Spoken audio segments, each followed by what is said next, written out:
Olá, vamos começar o nosso vídeo sobre a continuação de conjuntos, que são conceitos simples, mas eu repito que o importante é adquirirmos um raciocínio matemático. Esse curso está sendo dado para pessoas que não são da área das exatas também, né? Não somente nesse momento, mas possivelmente em outros momentos virão pessoas que são de outras áreas, que não sejam da exatas. Então a ideia geral aqui, que todo mundo já viu, conjuntos, todo mundo já viu noções de operações. É a gente organizar um raciocínio para poder, no final, fazer interpretações e possibilitar que consigamos compreender modelos associados às nossas pesquisas. Nós então havíamos falado do conjunto dos naturais, que é esse N estilizado, né, que representa o N de uma maneira geral, que é o conjunto daqueles números que originaram, né, os raciocínios matemáticos e que os matemáticos mais recentes consideram a base para as demonstrações matemáticas de operações, as operações básicas.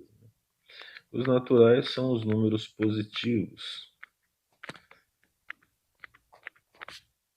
que pode ser incluído o zero, dependendo de alguns autores. Os inteiros são os números positivos, o zero, e os opostos dos positivos, que são os negativos. Então nós podemos dizer aqui, que o conjunto dos números naturais ele é abarcado, né? Ou está contido dentro do conjunto dos números inteiros. Nós, então, paramos aqui e vamos dar continuidade com os números chamados de racionais. A palavra racional vem de razão. Razão lembra uma fração. Ora, a fração, você tem um numerador dividido pelo denominador. Veja que a partir daqui, eu posso pegar o número 3, dividir pelo número 1, e eu vou ter como resposta 3. Ora, se o racional ele é uma razão entre dois números, nesse caso, os inteiros e os naturais estão contidos dentro dos racionais. No entanto, nós também podemos ter 3 dividido por 2, vai dar 1,5. Nesse caso, 1,5 com essa parte decimal não está, não contempla os números naturais nem os números inteiros.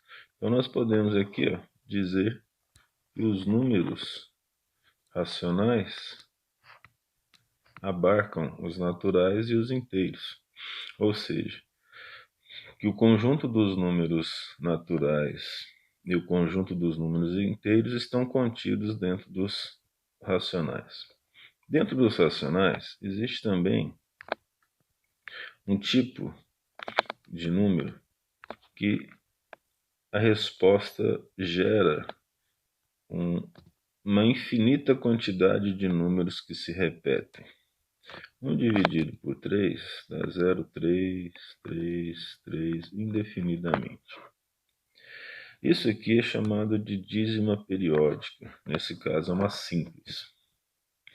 Se você pegar a sua calculadora científica, e utilizar corretamente as informações dela, escrever lá assim, você quer as respostas de todas as contas de forma exata, você colocar 1/3, a resposta vai ser 1/3. Colocar 1 dividido por 3, a resposta 1/3.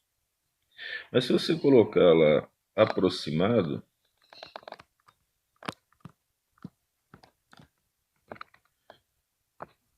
a resposta de 1 dividido por 3 vai ser 0,333, com a quantidade de casas que você definir lá. Isso é o que se chama de aproximado. Por que isso? Como é que um número pode ser exato e aproximado? 1 sobre 3 é considerado exato por causa do seguinte. Vamos pegar o 0,333 e vamos multiplicar por 10. Ou seja, 10x, ele multiplicado por 10 vai dar 3,333. Eu vou colocar quantos 3 me interessarem. O número mesmo, ele é x. Então vamos colocar aqui, ó, 0, 3, 3, 3, de forma a coincidir com o que está em cima. Isso aqui é um artifício matemático, né? Que é até interessante. 10x menos x dá 9x. E vai ser igual a 3,333 menos 0,333, que vai dar 3. Ora, x então vai ser igual a 3 dividido por 9. Simplificado por 3, 1/3. Então, esse número infinito, vamos dizer assim, esse decimal infinito, se torna exato quando utilizado na forma de fração. A ideia geral do raciocínio matemático, né?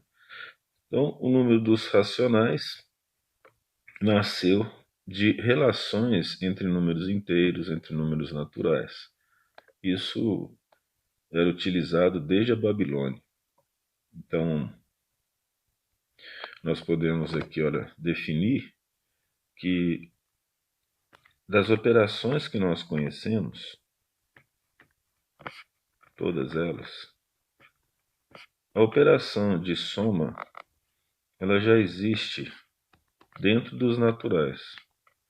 Por quê? Raciocínio simples. Todo número natural somado com número natural gera um número natural. Então, ele existe completamente dentro dos números naturais. E, evidentemente, se existe nos naturais e os naturais estão contidos dentro dos inteiros e dentro dos racionais, eles também têm operação de soma. A operação de multiplicação também acontece dentro dos números naturais. Porque um número natural multiplicado por um número natural sempre é outro natural. Isso aí você pode testar à vontade, né? Essas duas operações aqui, ó, são operações básicas que existem desde os números naturais. A diferença, ou seja, usar o sinal de menos, na matemática, ela é uma soma com o oposto. Então, se nós fizermos, por exemplo, ó, 5 mais menos 6, que vai dar menos 1, menos 1 não existe nos naturais, mas existe nos números inteiros. E o menos 6 só existe nos inteiros, porque ele é o número oposto de 6. Então, a diferença passa a existir somente a partir dos números inteiros. No caso da divisão, você vai observar que ela, em termos de ser completa, ela não pode existir nos números naturais nem nos números inteiros. Porque se fizer a divisão do número natural 3 por um número natural 2, o resultado, que é 1,5, ele não pertence nem aos naturais nem aos inteiros, mas pertence aos racionais, mesmo que seja uma dízima periódica. Então a divisão se torna completa nos números racionais. Há divergências em relação a isso, mas nós vamos deixar dessa maneira. Isso é, de certa forma, interessante, porque para a gente trabalhar de forma natural com todas as operações, nós precisamos de um conjunto que permita que elas existam o tempo todo. De outra forma, nós não conseguiríamos trabalhar. Ou pelo menos estaríamos limitados a isso, né? Só lembrando que a diferença é a soma do oposto. E no caso da divisão, é a multiplicação pelo inverso.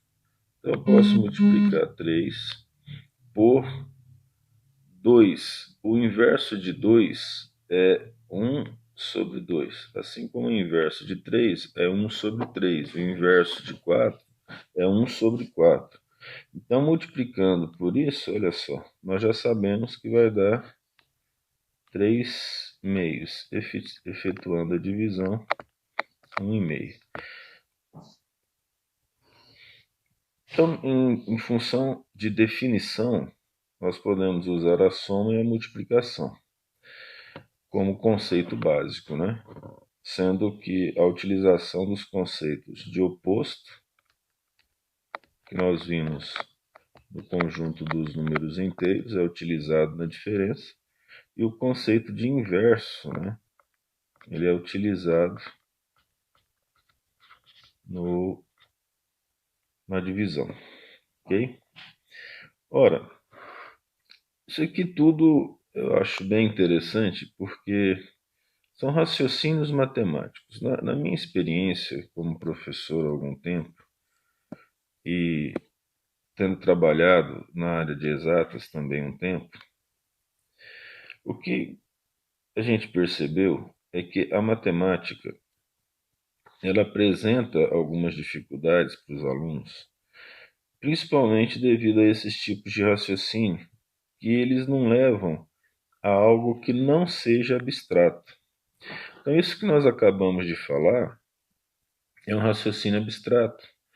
Por exemplo, se você sabe utilizar a multiplicação, a divisão, a soma, naturalmente você utiliza. Mas quando você começa a fazer esse raciocínio de oposto, de inverso, da existência das operações dentro dos conjuntos, principalmente o aluno que não está afeito às exatas ou a raciocínios, eu diria raciocínios mais definidos, porque enquanto nós temos pessoas com facilidade imensa para dizer várias coisas sobre um determinado assunto, ela tem dificuldade de limitar esse assunto. Então, na história, em algumas áreas da biologia, na geografia, na filosofia, quando um assunto é colocado, a pessoa começa a discorrer sobre esse assunto com várias ideias vindo à cabeça. A matemática ela é diferente nesse sentido. Você não consegue buscar ideias aleatórias e jogar, porque ela é dedutiva. Você precisa seguir estritamente um determinado raciocínio.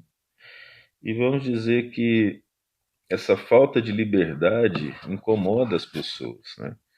Só que para estudar matemática e aproveitar as suas ferramentas é necessário esse limite. Um caso interessante, já na Grécia, nós sabemos que o teorema de Pitágoras ele foi descoberto já na Babilônia, né? Mas eles trabalharam bastante, fizeram demonstrações sobre a existência das relações do triângulo retângulo na Grécia. E um dos questionamentos, né, é sobre o triângulo retângulo de lados iguais a 1 e achar qual o valor dessa hipotenusa. Olha, nós sabemos que o triângulo retângulo, a hipotenusa ao quadrado é igual ao cateto ao quadrado mais o outro cateto ao quadrado. Nada impede que esses catetos sejam iguais. Quando os catetos são iguais a 1, nós temos que h ao quadrado vai ser igual a 1 ao quadrado, que é 1, mais 1 ao quadrado, que é 1. O que nós teremos aqui é que h ao quadrado é igual a 2. Antes de fazer o próximo passo, que é colocar h igual a raiz quadrada de 2, nós podemos escrever que h vezes h é igual a 2. Esse era o raciocínio dos gregos. Não é como a raiz quadrada que nós aprendemos hoje. É qual o número que multiplicado por ele mesmo dá 2. Esse era o raciocínio. Então hoje nós representamos assim, né? Com bastante simplicidade. Essa representação ela não existia na época. Para eles era qual o número que multiplicado por ele mesmo dá 2. Nessa busca, eles chegaram à conclusão que simplesmente você não conseguia um número finito em termos de casas decimais que pudesse ser igual a 2. Então, eles chamaram esse número aqui, principalmente os pitagóricos, de incomensuráveis. Ou seja, aquilo que não pode ser medido. Só que isso aqui é aplicado para números, né? Porque a palavra imensurável ela não tem o mesmo sentido. Isso aqui é matemática. O que é incomensuráveis? Eles chegavam a incomodar tanto os gregos que consideravam que os números eles eram a representação da natureza, que era proibido falar sobre eles na sociedade pitagórica, até onde nós sabemos. Não é somente da natureza que ele nasceu em relação ao triângulo retângulo, mas de outra questão natural, que desde os babilônios e até tem informação na Bíblia, que é a circunferência, o comprimento dela, dividido pelo diâmetro. O comprimento da circunferência dividido pelo diâmetro dá um número que nós chamamos de π.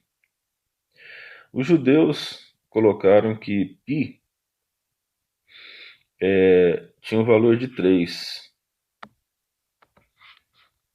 Outros, os babilônios, deram um valor de 3,10 ou alguma coisa assim. O grego Arquimedes chegou a acertar as 4 primeiras casas, 3,1415. Só que o π ele é um incomensurável, faz parte da natureza. Esses números, então, que não têm fim em relação às casas decimais, eles hoje são chamados de irracionais. Interessante que o nome lembra que não faz parte da razão, né? Esses irracionais, representados por um i, né? Eles são um conjunto à parte, porque eles estão aqui, ó, do lado do conjunto dos racionais, mas não faz parte do conjunto dos racionais. Não entra ali no conjunto dos racionais. E nem ele abarca os outros conjuntos em relação à existência desses números infinitos. Hoje, utilizando técnicas de computação, chegaram a milhões de casas depois da vírgula para o π e não foi encontrado ainda, se é que vai ser encontrado, o fim dessas casas decimais. Os números irracionais a gente acaba usando sem perceber. Mas para não ter problema, nas nossas contas nós aproximamos, né? Então, no ensino médio, muitas vezes o pessoal fala assim, ó, π, quanto que eu uso? 3,14. Na universidade, na calculadora científica, ela tem o π. Você aperta o π. Se você escolheu 9 casas decimais, serão usadas 9 casas decimais na conta. E assim por diante. Juntando todos esses números aqui, ó, e todas as suas operações, existem os números reais. Os números reais são aqueles que tudo que a gente falou aqui está contido nele. Então ele é o conjunto que nos interessa, é o conjunto que nós vamos trabalhar, em que todas as operações estão mantidas. Então ele é o conjunto que abarca todos os conjuntos.